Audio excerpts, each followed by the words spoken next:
All right. There's that. And here we go. All right. So let me load up this, and I am getting set up, and it is now live. No, don't delete it. You in control room. All right. Hey, everybody. It's been a while. Lots been going on, and I am making sure, yep, audio is coming through. And let me start back to terminal PM run dev. I wonder if this still works. Let's see. The main camera full. That looks good. Main camera. Zoom scene logo. Main camera. Full cam overlay. So if I refresh this, you should see. I have a border. There's the other one. All right. Oh, that's a fun transition. Anyway, so I'm back live doing what I do. Hey, everybody. It's been a while. Lots gone on in my life recently, and going to update you as much as I can. So it's been, I don't even know, I should probably look. Channel content. It has been, there it was. May 2nd. So yeah, it's been 3 weeks about. Today's Tuesday, May 28th. And yeah, it's been about 3 weeks since I've done everything. And let me brush off some of the cobwebs. And I wonder if there's a way. Uh,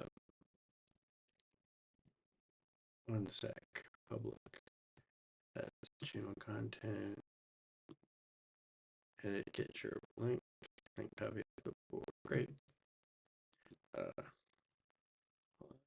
Now back at it.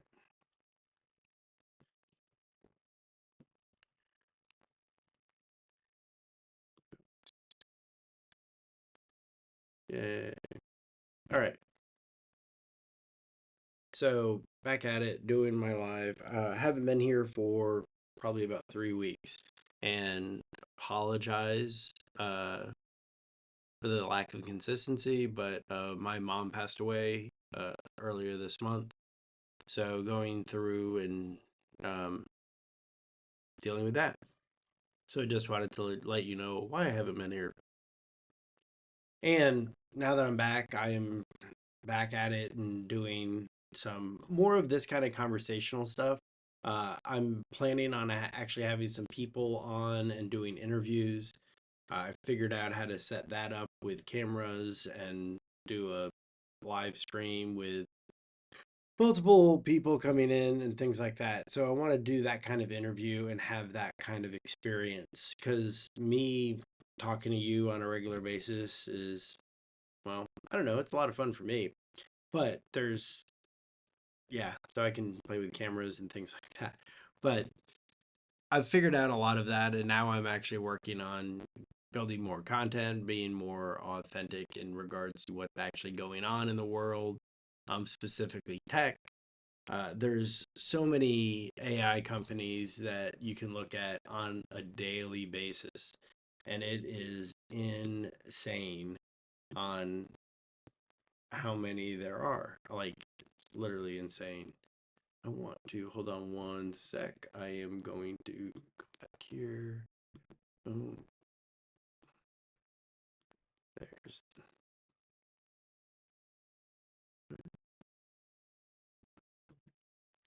yeah, whatever. Boom. Copy and paste.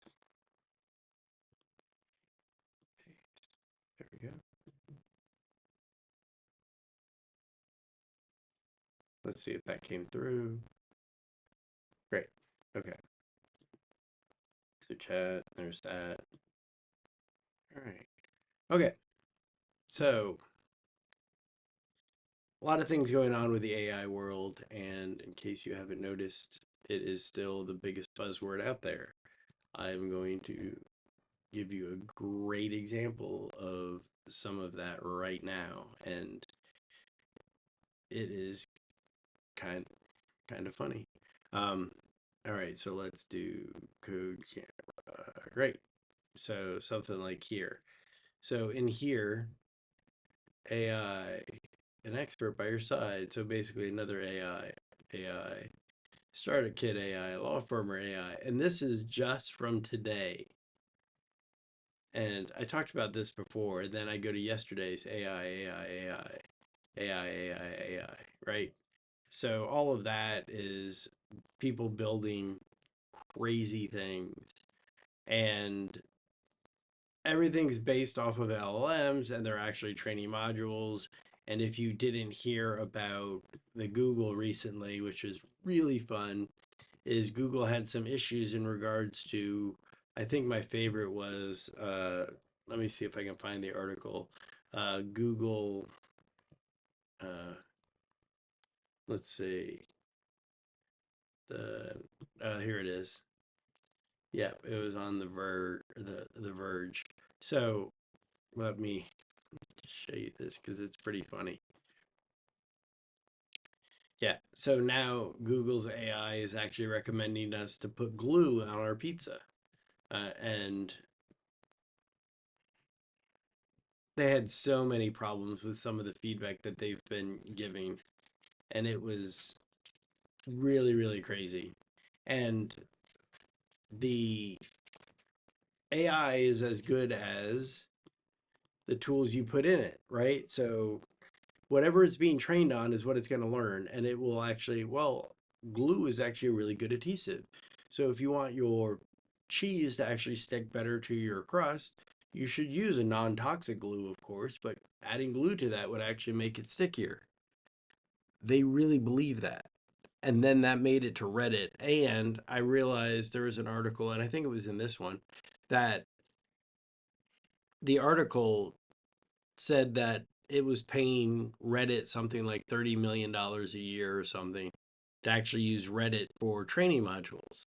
If you've ever used Reddit, you can find anything you want on Reddit, whether it be true or false. It doesn't matter. You'll find it on Reddit. It used to be they have all these subreddits and things like that, and you'll see all of these different articles being posted there, and people will have their own opinions on things. And then those opinions get either trolled by other people or backed by other people, one of the two. And that whole process is insane because people are actually going to Reddit for medical advice, for recipes, for all sorts of things that they should not be going to Reddit for. Reddit is not a source of truth. Reddit is a source of information. Didn't say it's valid information, I just said it's information. And it's really fascinating that a lot of these, as much content is out there, that's what a lot of these AI tools are using to train their own models. And as they train those models, then people start using those models, they're going to get trained even more on that same content because they're like, oh, can I get your feedback on this or that? And because of all that, they'll actually learn whatever you want it to learn. The original example of that was when Microsoft released a Twitter bot when it was still Twitter. And within, I think, 24 hours, it became this neo-Nazi hating uh, bot that responded to things in a horrible, horrible way. And that didn't take very, very long. 24 hours, I think, is actually what it was called. And I think let me see if I can find that article. Hey, chatbot. Um, yeah, in 2016. So this actually happened in 2016. And I will show you right here. So In 2016, Microsoft's racist chatbot revealed the dangers of online conversation. The bot learned from the language of people on Twitter, but it also learned values, right? And it was, you can actually read the article yourself, but it was a horrible, horrible experience of what AI could potentially be because of it was being trained by the people of the internet. And we all know the people of the internet are not generally the most uh, educated or great sources of truth, let's say. They'll provide the truth that they believe, but that won't necessarily be the actual reality. And they actually will play with algorithms just to see if they can win, right? You get enough people playing with different algorithms and figuring out if I train this, then I'll be able to actually make this person do this. Can I train this algorithm to make my content more popular? Can I train this algorithm to make this content less popular?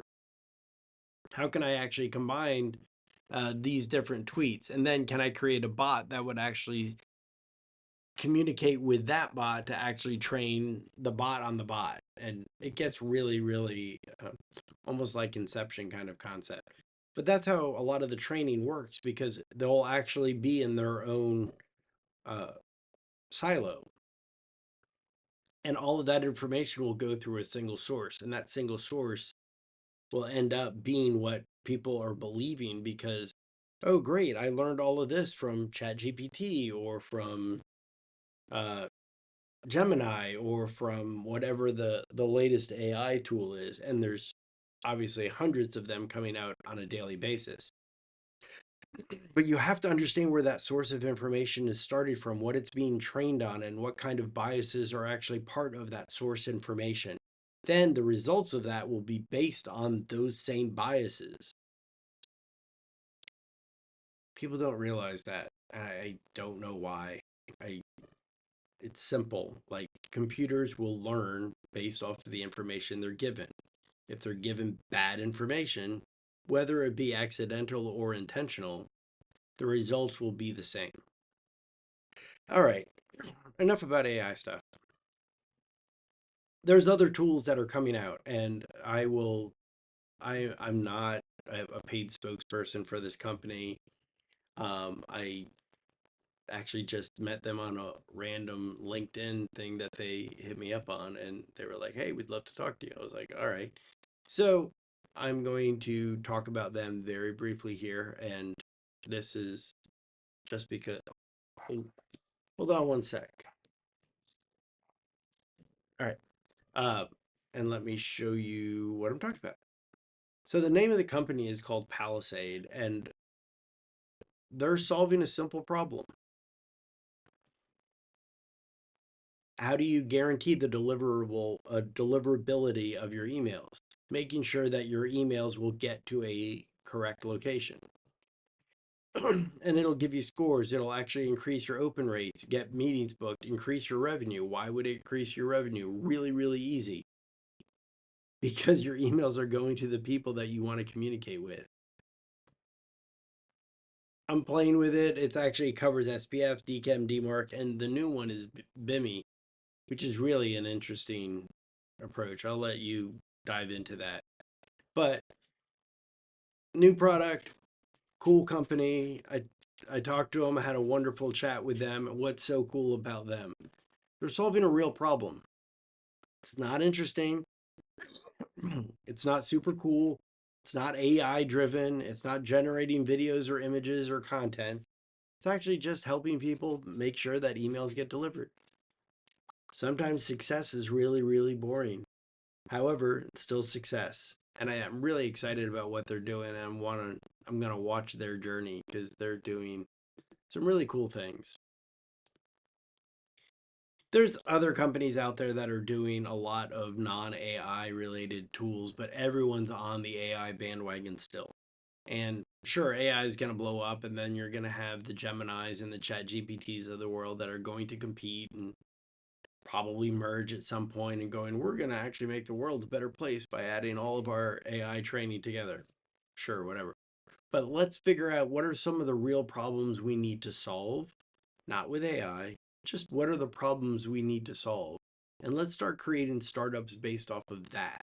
Because then you're solving a real problem. You're actually making people's lives better through technology. And you're not just chasing a dollar. You're actually solving a real problem. Your clients will come, customers will come as long as you're solving a real problem. Doesn't have to be super fancy, does not have to be super cool using cutting edge technology, but make sure it's a real problem that a lot of people have. And email delivery is a real problem that a lot of people have, especially with some of the new rules that just came out. Anyway, I'm just trying to get back in the habit of doing these podcasts on Tuesdays and Thursdays, 8 o'clock. What's the phrase they always say? Um, like, share, and subscribe. Yeah, there you go. There's my plug. So like, share, and subscribe, and tell your friends about it, and we can have conversations. I'm always looking for people to interview, have chats with, and let's talk about tech. Let's talk about startups. Let's talk about corporate America sometimes too. Sometimes that's a lot of fun too. I'm not there yet. Um, I have so many stories about that, but I'll save that for another day.